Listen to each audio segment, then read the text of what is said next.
Hello Spark, kamusta kayo? At ngayon pag-uusapan natin ang mga senyales na tunay na miss ka at mahal ka ng isang lalaki.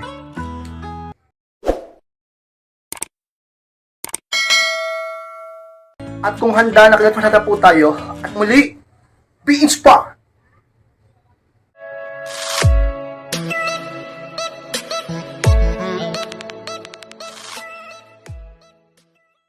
At ang unang senyales ka-inspired na tunay na miss ka at mahal ka ng lalakis, siya mismo ang naghahanap ng paraan upang makausap ka.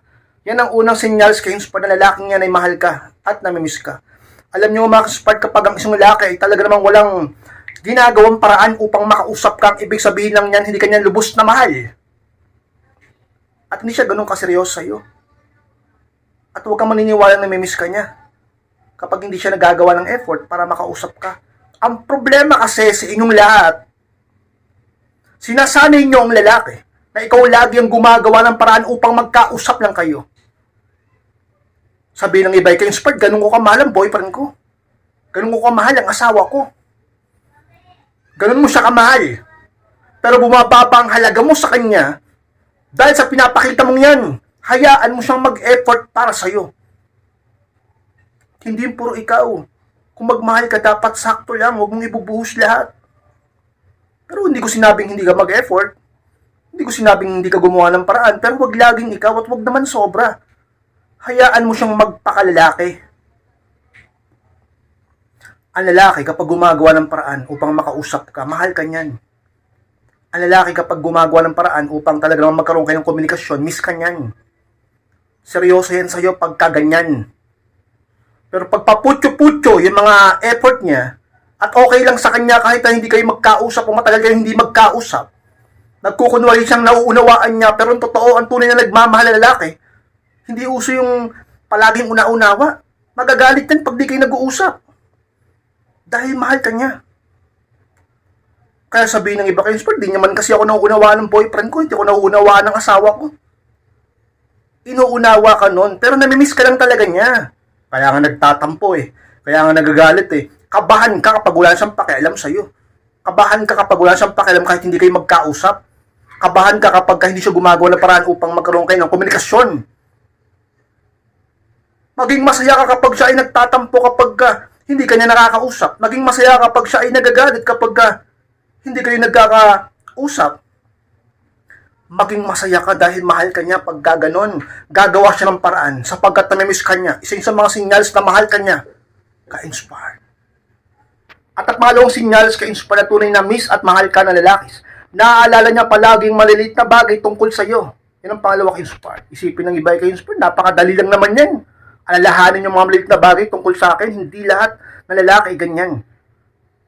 Ang mga nangingibabaw sa ganyang bagay, yung mga lalaking seryoso, yung mga lalaking mahal ka talaga, yung mga lalaking binavalue o pinapahalagahan ka, pero pag ang lalaki ay mababa ang tingin niya sa'yo, mababa ang halaga mo para sa kanya, tinitiyak ko sino lahat, malilimutin yan pagdating sa'yo.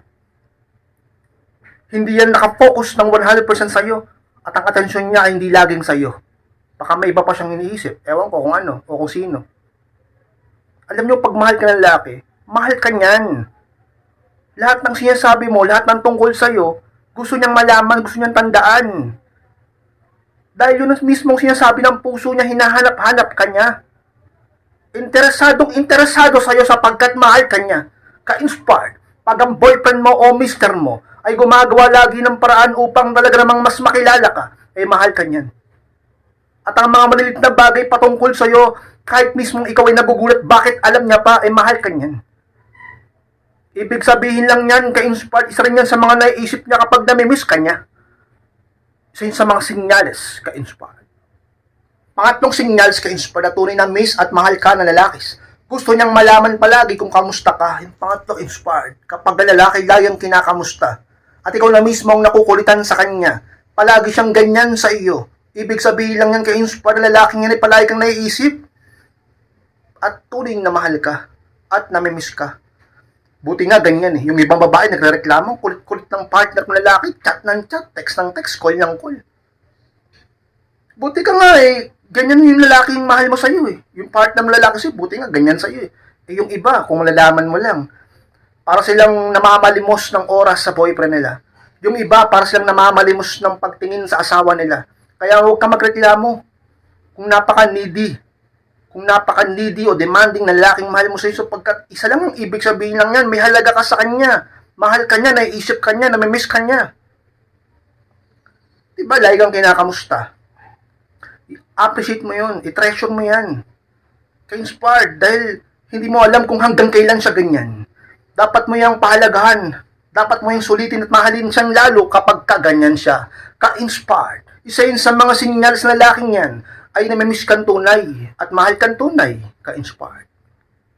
At ang pang-apat na sinyals ka-inspired na tunay na miss ka at mahal ka na lalaki. Gumagawa siya ng oras para sa'yo. Yun ang pang-apat ka-inspired na sinyals na lalaking yan ay tunay kang namimiss at tunay kang minamahal. Palagi siyang gumagawa ng oras para sa'yo. Alam niyo, ang lalaking tunay na nagmamahal, o lalaki man o babae na tunay na nagmamahal, ay laging gumagawa ng paraan upang mabigyan ng oras ang taong mahal niya. Pero pag ito ay hindi ganun kahalaga sa kanya, maniwala ka sa akin, hindi niya ito masyadong pagpopokusan. Mas magkakaroon siya ng interest sa ibang bagay o sa ibang tao. Napakaswerte mo kapag binibigyan ka ng oras ng asawa mo. Napakaswerte mo kapag binibigyan ka ng oras ng boyfriend mo. Dapat ka magdiwang sapagkat mahal ka niya kapag kaganyan ka. Hindi ba't kayo rin naman? Hindi ba't ikaw din naman? Kapag mahal mo ang boyfriend mo, kapag mahal mo ang asawa mo, humahanap ka ng paraan para mabigyan siya ng oras kahit sobrang busy mo, kahit sobrang may problema ka din, kahit sobrang dami mo ring iniisip, hindi mo siya nakakalimutan. Hindi ka nagpapabaya at gumagawa ka ng paraan, mabigyan lang siya ng oras. Sapagkat hindi ba't mahal mo siya? Kaya kahit nahihirapan ka sa oras mo, sa buhay mo, dahil sobrang busy mo, gumagawa ka pa rin ng paraan dahil mahal mo siya. Ganon din ang lalaki ka-inspired. Kapag mahal ka ng lalaki, gagawa ng paraan yan, mabigyan ka ng oras. Pero pag ang lalaki ay talaga naman ka-inspired, parang awa na lang Parang tira-tirang oras na lang yung binibigay sa'yo. Parang naaawa na lang sa'yo kaya binibigyan ka ng panahon kasi namimilit ka, kasi nagtatampo ka na. Kailangan mo pa ba bang pilitin? Kailangan po ba bang magalit? Kailangan po ba bang awayin? Kailangan po ba bang magtampo? Kailangan po ba bang mawala? Ang tunay na lalaki nagmamahal at namimiss ka, hindi mo na kailangan pilitin. Automatic yan magbibigay ng oras sa'yo. Ang lalaking tunay na namimiss ka, hindi mo na kailangan pang awayin. Gagawa siya ng panahon para sa'yo. Ka-inspired kahit sobrang hirap pa niyan dahil mahal ka niya. At pasok yan sa listahang ito na ginawa ko para sa inyo. Senyales ng lalaking tunay kang miss at mahal ka niya. Kapag gumagawa siya palagi ng paraan, mabigyan ka ng oras, ka-inspire. At malamang senyales ka-inspire na tunay kang miss at mahal ng lalakis, ipinapakita niya sa gawa at hindi lang sa salita. Yan na pala yung mga ka-inspire. Sa pinakatotoo. Kapag nakikita mo sa kanyang action, talaga lang mahal ka niya at miss ka niya, yun ay totoo. Hindi yun puro salita. Puro salita, wala namang gawa, puro ngawa. Yung iba sa inyo, okay na sa ganyan no? Napakalaki mong pauto-uto ka din no? Ang tali-talino mong tao, sinasabi mo sarili mong matalino ka. Maraming nagsasabi sa iyo matalino ka, pero pagdating sa pag-ibig, nagiging 80-80 ka. Oo, naunawaan ko kayo na lahat naman ng tao ay nagiging ganyan sa pag-ibig, pero naman ka-inspired, huwag mong hayaan, puro lang siya salita sa iyo. Kaya kayo naabuso Kaya palagi nagsisinungaling sa iyo Kaya hindi nagbabago puro salita, kulang sa gawa. Tapos kapag sinaktan ka, nagloko, pinagpalit ka sa iba, iyak-iyak ka. So umpisa pa lang, nakikitaan mo na ng red flag Red flag yan Puro salita, walang kulang sa action, puro salita lang, kulang sa gawa. Pero pag lalaki, tunay kang mahal.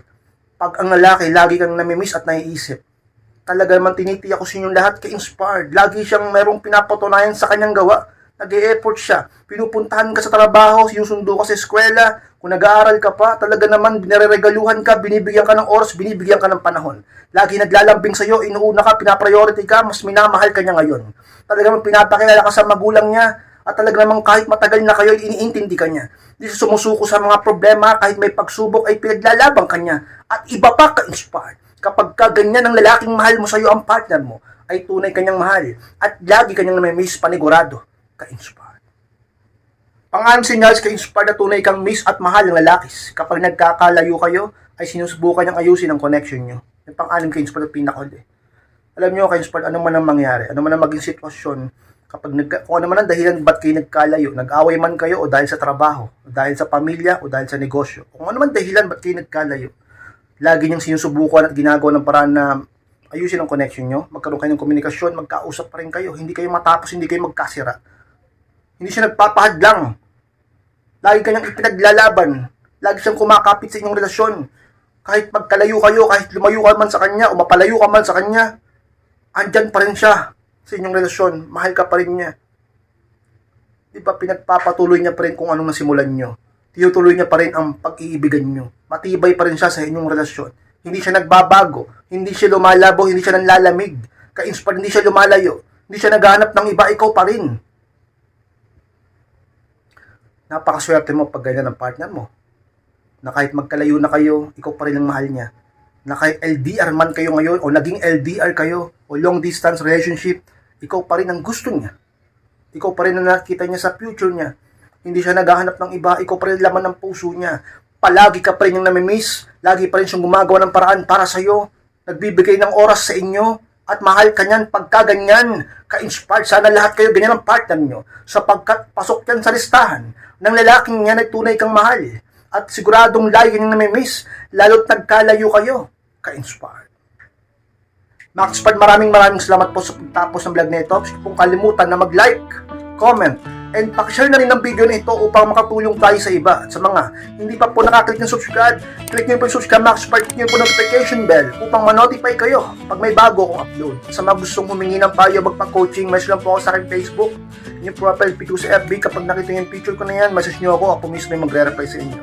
At kapag hindi yan lumalabas sa FB, dahil minsan daw hindi nila makita yan, sa Messenger, try nyo i-search sa Messenger, Aldin Kapat. Pag nakita nyo yan, chat nyo ako mismo yung magre-reply sa inyo. Maraming salamat, Max-Pard. Mag-ingat kayong lahat. Mahal ko po kayo. At muli, be inspired.